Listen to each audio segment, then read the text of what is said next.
como realmente se amerita una clase para el ingreso a la universidad.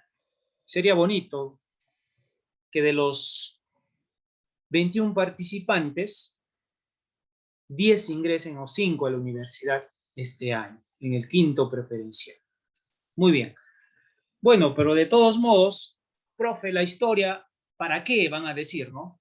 Si yo no voy a, yo voy a ser economista, igual, para que postules, tienes que llevar historia, ¿no? Profe, si yo voy a ser abogado, ya la historia no.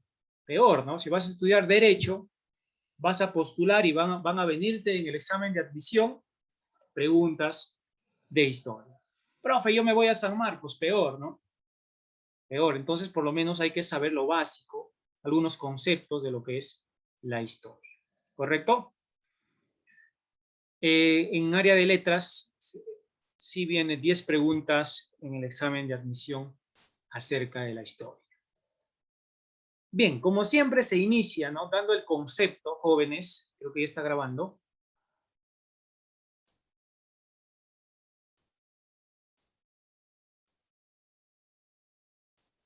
Dando el concepto de lo que es la historia. Esperas un segundito, por favor.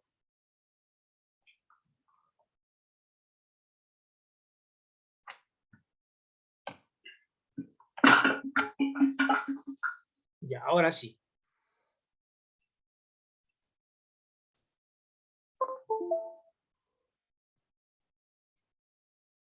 Muy bien. Por aquí tenemos primero el concepto de lo que es la historia. Un concepto clásico, un concepto que ya desde primero de secundaria ustedes han venido repitiendo y repitiendo, ¿no? La historia viene a ser una ciencia. Es una ciencia social que estudia el pasado para comprender el presente y proyectarnos al futuro. Cuando tú te vas al CEPREVAL, te vayas al Turner, este concepto va a estar presente, ¿no? Que la historia es una ciencia social. ¿Por qué es una ciencia social? Porque estudia el pasado. ¿Y por qué? Para comprender el presente y para proyectarnos hacia el futuro. ¿Qué más? Ciencia social porque tiene método de estudio, tiene metodología científica de estudio. ¿Correcto? Muy bien. ¿Para qué yo estudio el pasado, profe?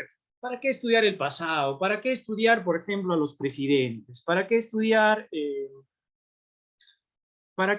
profesor, el gobierno de Odría? ¿Para qué estudiar el onceño de Leguía? Estarás preguntándote en estos momentos. Para comprender el presente. ¿Por qué el Perú está como está ahora? Quizás por culpa de los gobiernos anteriores que tuvimos en el pasado. Malos gobiernos. Entonces, con esto vamos a entender el presente y nosotros tenemos que ir hacia el futuro. ¿Cuál será el futuro del país? No sabemos. El futuro hoy en día es un incierto, ¿no? Pero la historia nos va a ayudar a proyectarnos. Otro concepto que tenemos aquí, jóvenes, que la historia analiza el desarrollo social, político, económico y cultural de la humanidad y de los pueblos en diferentes tiempos y lugares. El desarrollo social de cada humanidad, de cada ciudad, ¿no? Y importante, me acuerdo que vino en un examen, ¿cuál es el objeto de estudio de la historia? Importante aquí. ¿Cuál es el objeto de estudio? Como toda ciencia, así como la geografía, las matemáticas, la biología, la economía, ¿no? Como toda ciencia, tiene un objeto de estudio. ¿Y cuál será el objeto de estudio de la historia? Vamos a ir analizando. Si deseas, vas tomando nota por ahí. Si estás con tu cuaderno, seguramente estarás tomando tus apuntes, etcétera, etcétera. El objeto de estudio es la dinámica social. ¿Qué entendemos por dinámica? Es el movimiento.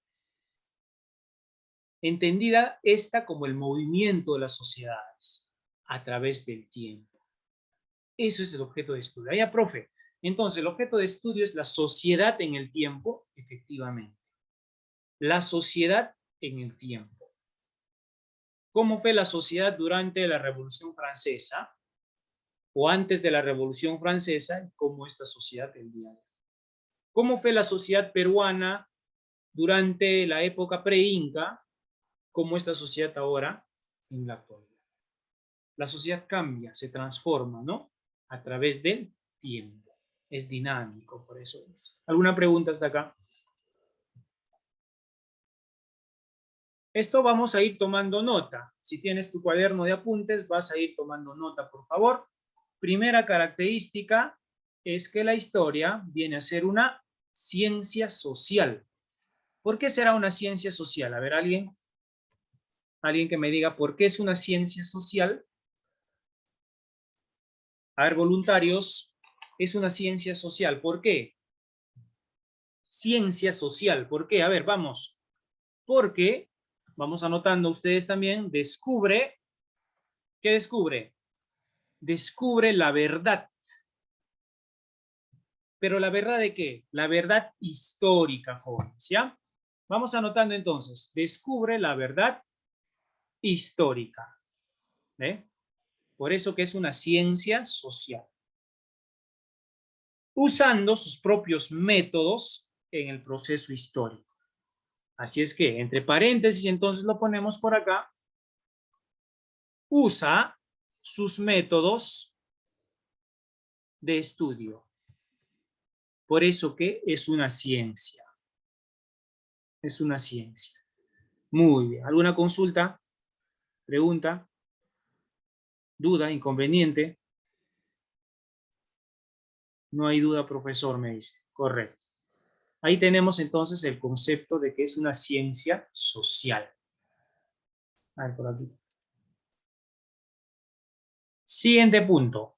Siguiente característica, jóvenes. Imagínate que en la admisión les pregunten lo siguiente.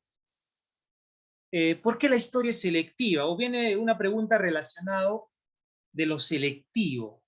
¿Por qué la historia será selectiva? A ver, ¿quién me dice por ahí? ¿Por qué será selectiva la historia?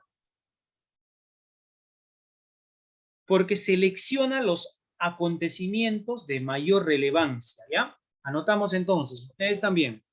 Selecciona los acontecimientos de mayor, ¿cómo, profe? No entiendo. Como de mayor relevancia, seguramente te estarás preguntando, ¿no? La historia no puede estudiar todo en su conjunto. Sería demasiado, ¿no? Por eso que selecciona los hechos más importantes. La historia no puede estudiar a toda tu familia, ¿no? Sino estudia a las personas o al personaje más importante quizá de tu familia. Quizás, no sé, en el pasado tu familiar pues era Miguel Grau, ¿no? Entonces la historia selecciona los hechos más importantes. En el Perú, por ejemplo, tenemos la historia, por ejemplo, de la invasión, la conquista, ¿no? La conquista española, la época republicana, va a ir seleccionando los acontecimientos de mayor relevancia. Siguiente punto, y les voy a preguntar ahora sí para todos. Hay un alumno que está participando, muy bien, Garay Pajuelo, Flores, Camones, por ahí también está participando, excelente. Vamos a ver, al siguiente punto. Irreversible. ¿Por qué la historia será irreversible? ¿Por qué será irreversible la historia? A ver, por ahí me van. No se puede cambiar, me dice por ahí Sánchez Paredes. No se puede cambiar, irreversible. Ahora, yo te pregunto, a ver, ya se dio la guerra de la independencia en el Perú. ¿Tú crees que puede volver nuevamente esa guerra de independencia? No, profesor. Obviamente, la historia ya no se puede repetir. Es irreversible. Y hay que entender esto. Ya no se puede repetir en las mismas condiciones y circunstancias. ¿Puede haber una guerra? Sí, pero con las mismas circunstancias ya no. ¿Sí me entiendes? ¿No? Los hechos y procesos históricos, no, entonces aquí no, es irreversible porque la historia no puede volver, estarás anotando, ¿no? Volver a repetirse en las mismas condiciones y circunstancias. condiciones y circunstancias. Dime un acontecimiento histórico, a ver. Dime un acontecimiento histórico. Ya pasó un año, pero quizás en el 2021 o en el 2022, vamos a decir, se logró erradicar el virus del COVID-19. En el 2022 o 25, me imagino, más adelante todavía, ¿no? Entonces, dentro de 100 años, se va a estudiar este acontecimiento y van a buscar el tiempo y el espacio. Entonces, los procesos históricos, a ver acá, mi secretaria más atenta, a ver por acá, los procesos históricos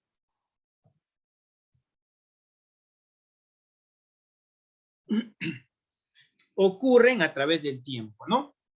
Ocurren a través del, del tiempo. A través lleva tilde, ¿eh? A través del tiempo. Cierto, ¿no? Por ejemplo, la peste negra se dio en la Edad Media, ¿no?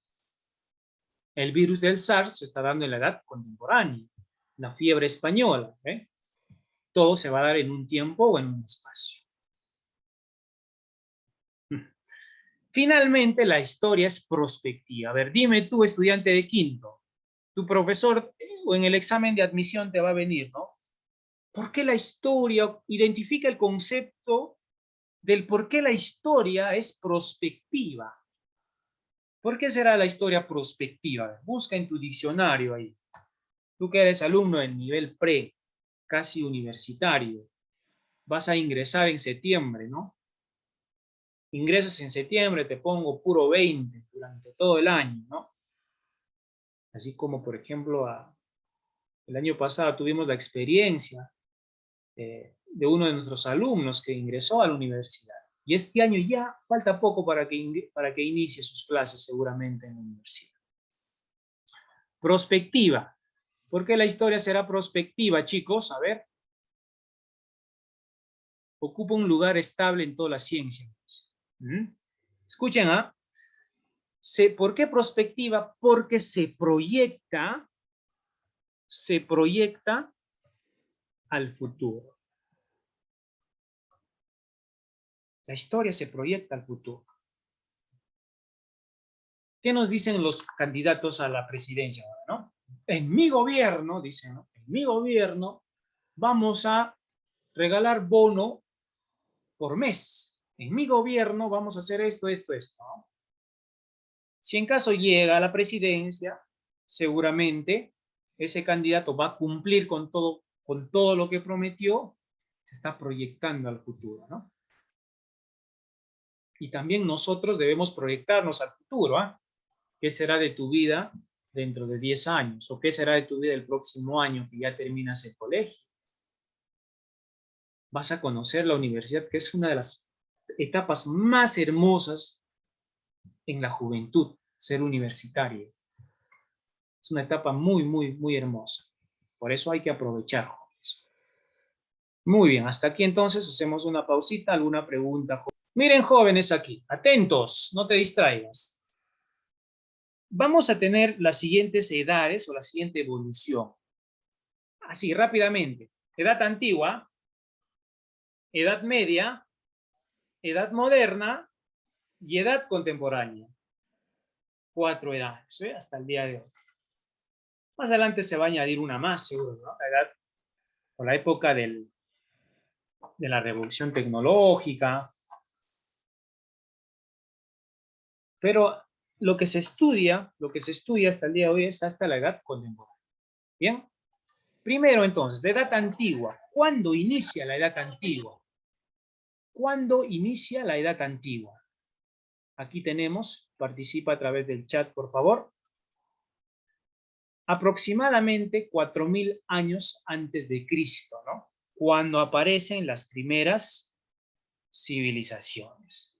En la edad antigua, jóvenes, la palabra historia es una voz griega que significaba indagación, búsqueda, ¿no? Vamos a ver que en Grecia, donde se se concibe a la historia alejada de lo subjetivo y se comienza a indagar y buscar fuentes de información, ¿no? Por acá en la Edad Antigua vamos a tener, por ejemplo, al padre de la historia, que es Herodoto, ¿no?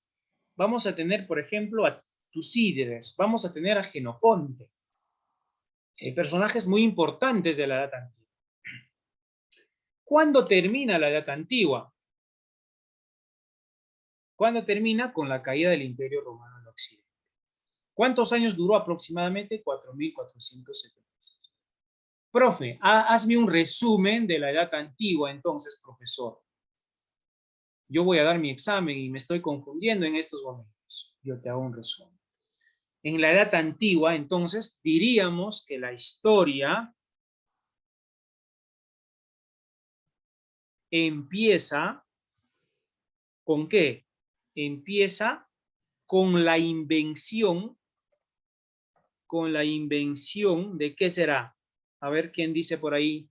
¿Quién dice yo? Con la invención de la escritura. ¿Hasta cuándo dura en la Edad Antigua la historia? O la Edad Antigua, ¿hasta cuándo dura? Hasta la caída del Imperio Romano de Occidente, coma, hasta la caída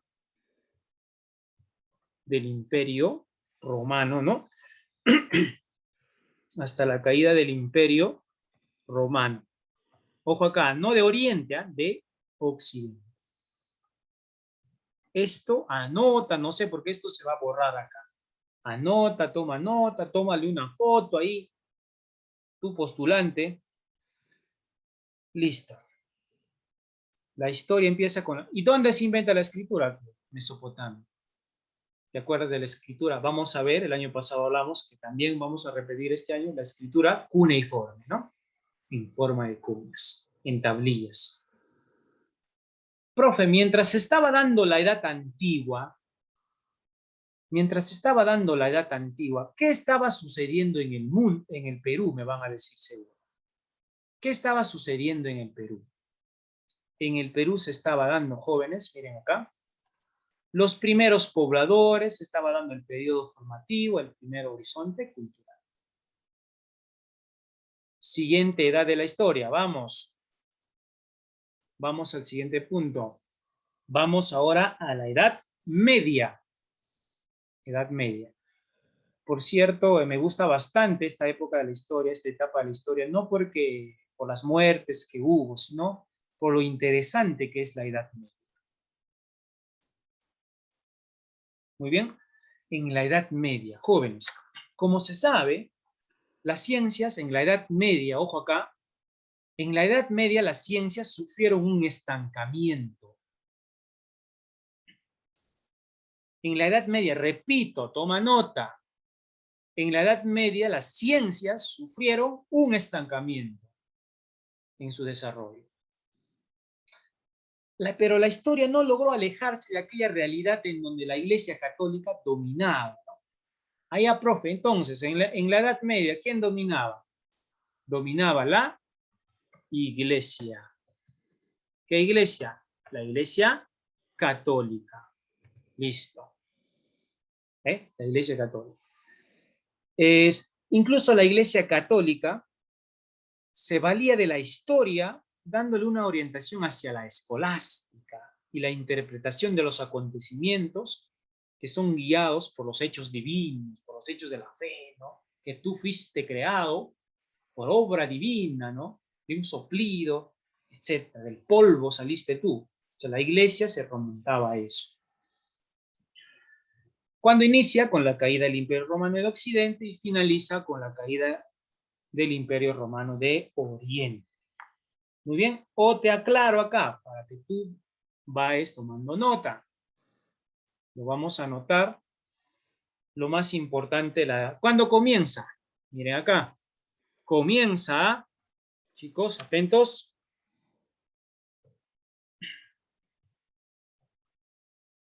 Con la caída, ¿de qué imperio? Con la caída, ¿no?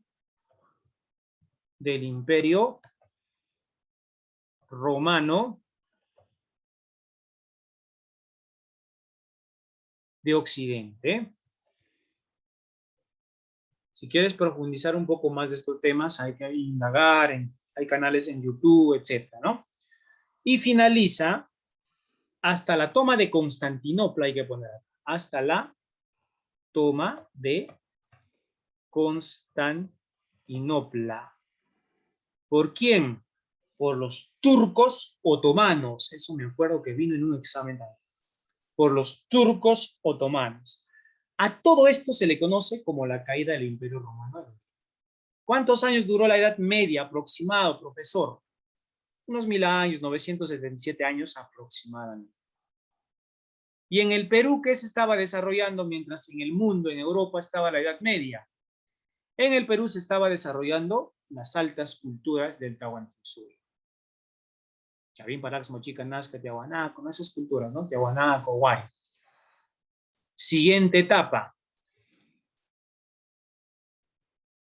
Hasta aquí alguna consulta, chicos. Ya. Ojo, ¿eh? Ojo, recordarles. Ya, creo que no está Nashira. Vamos con, a ver, o algún problema con el audio. Nashira. Ya. La sociología nos ayuda a estudiar a la sociedad mediante estructura, funciones, leyes e instituciones que influyen en la comunidad, permitiendo conocer el historiador las características de las sociedades en un determinado momento. Gracias, Nashira. La sociología, ¿no? Entonces, ciencias auxiliares, geografía, cronología, sociología. Para ir finalizando por acá, vamos a tener también la economía, que también es una ciencia auxiliar de la historia, que estudia las relaciones sociales de producción, distribución, ¿no? La antropología también es otra ciencia auxiliar, ¿correcto? ¿Qué estudia la antropología? ¿Qué tal si te preguntan en un examen? ¿Qué estudia la antropología? Estudia al hombre como ser biológico y como ser capaz de crear cultura. ¿Qué más? La lingüística se encarga de estudiar los idiomas, ¿no? Madre de los idiomas en Europa, el latín, ¿correcto? Y entre muchos más, como por ejemplo la numismática, que estudia las monedas, la heráldica, que estudia los escudos de guerra, entre otros. La arqueología se encarga también de estudiar, pues, los restos materiales dejados por el hombre. Kotosh, por ejemplo, ¿no? Kotosh, las manos cruzadas, es una fuente arqueológica, ¿correcto? La paleontología es el estudio de los restos fósiles. Está la paleontología, el folclore. ¿Qué estudia el folclore, chicos? Las costumbres, la cultura popular, ¿no? La cultura popular, que hasta el día de hoy se practica, la cultura popular. En tu familia se sigue practicando la cultura popular incluso. Hay muchas costumbres que tienen en la familia, ¿no? ¿Qué más? La demografía es el estudio cuantitativo de la población. Todas estas ciencias, jóvenes, sirven como auxilio de la historia. Vamos ahora rápidamente, fuentes arqueológicas. A ver, con el estudiante nos quedamos en Nashira, ¿no? Vamos con Fernández Cisneros, Eric. Te escuchamos, Eric. Fuentes arqueológicas.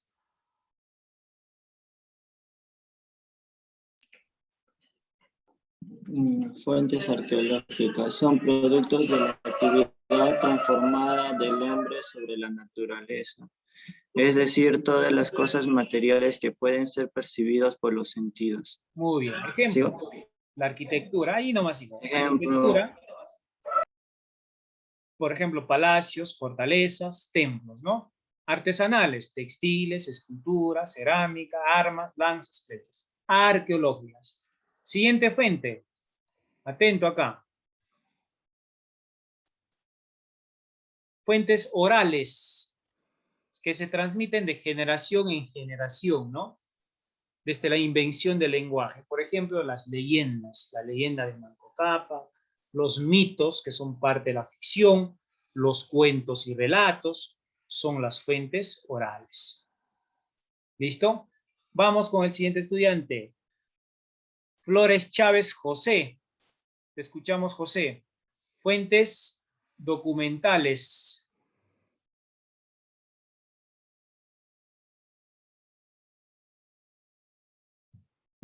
Creo que no está José. Son todos los documentos escritos que se plasman, libros, periódicos, entre documentos, manuscritos, papiros. Y los audiovisuales ya son fuentes un poco más modernas. Todas las pruebas que se encuentran plasmadas, por ejemplo, en archivos, en fotografías, en videos, en audios, que también van a servir para hacer historia. Fuentes lingüísticas es el idioma, ¿no? Los signos articulados en el tiempo, permitiendo al historiador poder apreciar las características de la sociedad. Hoy en día, por ejemplo, el inglés para ustedes es muy importante el inglés. Si deciden irse a estudiar al extranjero, a Norteamérica, tienen que saber el idioma inglés. Muy bien. Vamos ahora finalizando, chicos, a ver. Fuentes antroposomáticas. Las antroposomáticas son los restos, ¿no? Por ejemplo, la piel, el hueso, los cabellos, los dientes, las uñas. Y las etnológicas son las costumbres de cada pueblo. Así nada más. Ya, listo.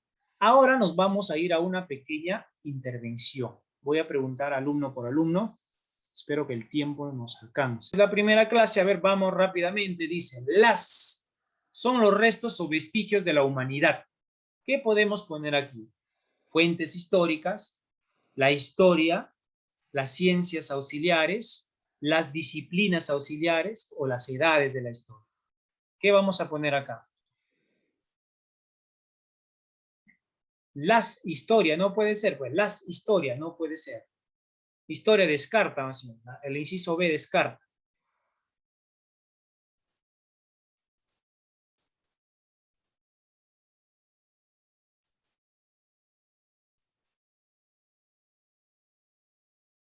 ¿Qué pasó? Ay, se detuvo.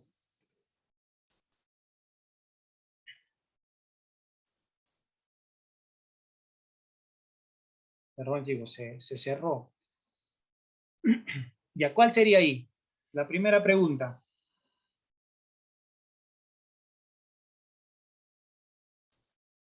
Más lento es la máquina.